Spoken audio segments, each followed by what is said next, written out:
Hello friends, welcome back to my channel again. This is a very small video which I'm going to present for the Apple Silicon.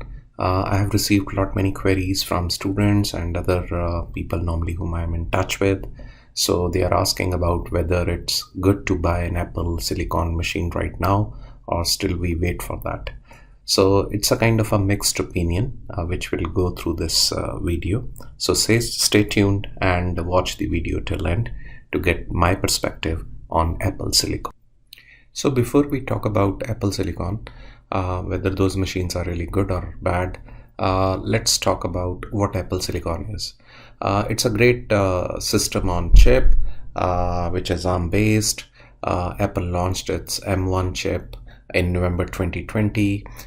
This chip definitely provides a mind-boggling speed at very less power consumption.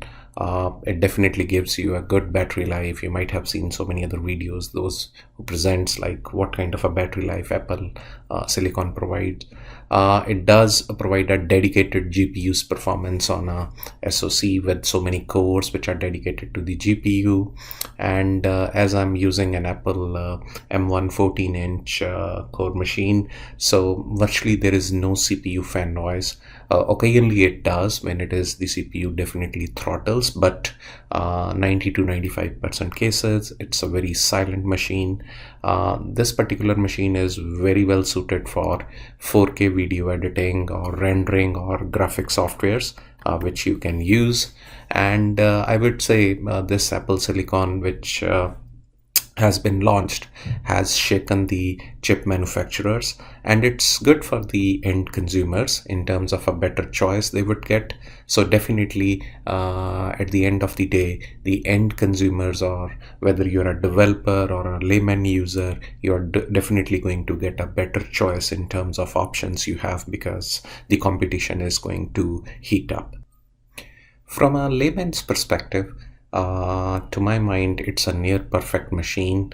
Apple did set a 2 years period of transition from Intel to Apple Silicon, and for that, because all the applications that were written for Intel based Mac machines, Rosetta is the software that's used to provide an intermediate translation of all the software that's written for Intel based chips to translate it into Apple Silicon. Initially, when it was launched in November 2020, there were less of our native apps, but now I think so the situation is quite different. Biggies like Microsoft, Google, others have provided native apps for the ARM like MS Office, Google Drive, or etc. So if you are a normal user or a layman user who is looking out for web browsing, video watching, office work, email, administrative tasks, or even I would say video editing, this is definitely a great machine which provides a lethal combo of two things. One, not in terms of performance also, but in terms of less power consumption, in terms of a better battery life, and in terms of 4K video rendering that it provides. So for a layman user, I don't think so you should wait for something else. If you are engrossed into the, let's say, the Apple's ecosystem, or you want to try out Apple based machines or try out the Mac ecosystem, so you should definitely try out this machine. So let's now talk about the same machine from a developer's perspective. And I would say there are some hiccups which you are going to face as a developer. Of course, there is a huge support from different companies to provide native apps and development tools for different kind of development environments, whether you are using Node.js, JavaScript, or Dockers, or anything, or even like the .NET platform. But my experience from a perspective of Dockers, and especially from a .NET platform, like Visual Studio for M1 is still in works and not yet has been released.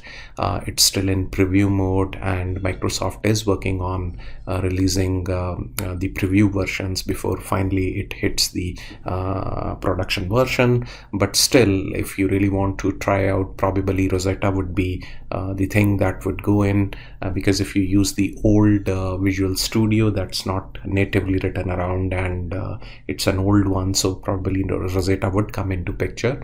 I did try out the Dockers. Because I use Dockers not only as a solution architect, I use it as for the development also. Though Docker has provided the native app for the Apple Silicon, but the container images are not yet available. For example, like SQL Server, even MySQL, and many others. And there is no official word from the companies when they are going to launch those container images for ARM-based architecture. Even with the buildx command that's being updated by Docker to build the image for other platforms, still doesn't really work that great. It has various hiccups and various issues when it runs. It's not very stable. So I think so if as a developer you can bear with these issues, and you can definitely try out the Apple Silicon machine. It's definitely one of the best machines Apple has made.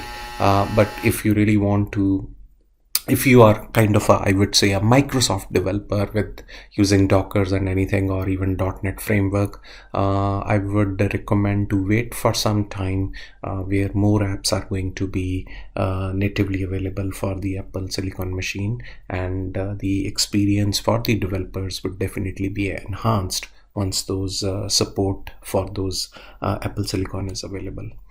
So I think so this is purely from a perspective of my usage with the Apple 14-inch core machine, and this is one of the best machines which Apple has made available. So if in case you want to try out as a layman, you want to jump into the Apple ecosystem, I highly recommend going in for that. But as a developer, there are certain kind of hiccups, but if you're not worried about that, you can definitely give it a try. I hope this video definitely gives you a sense of whether you really want to buy an Apple M1 Silicon machine or not, and would help you to take your decision for purchase of that machine. I hope this video is going to give you a better sense of understanding for different use cases where the Apple Silicon is right now. And yep, I hope to see you all in the next video. Till then, have a great good morning, good evening, or good afternoon to everyone out there. Thank you.